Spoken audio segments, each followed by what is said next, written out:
Well, I mean, it's funny. It's a music that it is used came from the rural, the mountains, and then the south.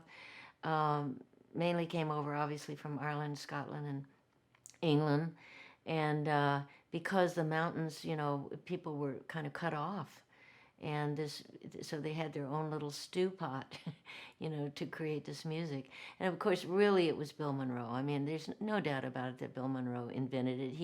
He said he invented it, and he had every right to say it because I think he took all those pieces together and made it. Of course, there are all kinds of variations, um, but not everybody got bluegrass.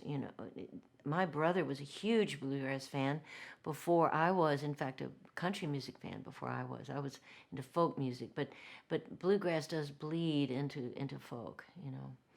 So, but I think now it's just all a part of Americana. It's all blending into, which there's nothing wrong with that. Music has to.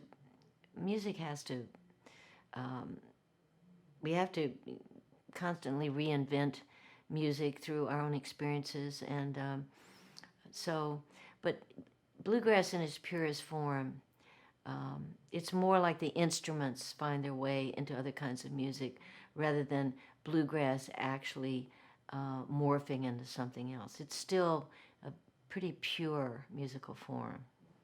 Yeah, it That's why we seems call it hardly strictly.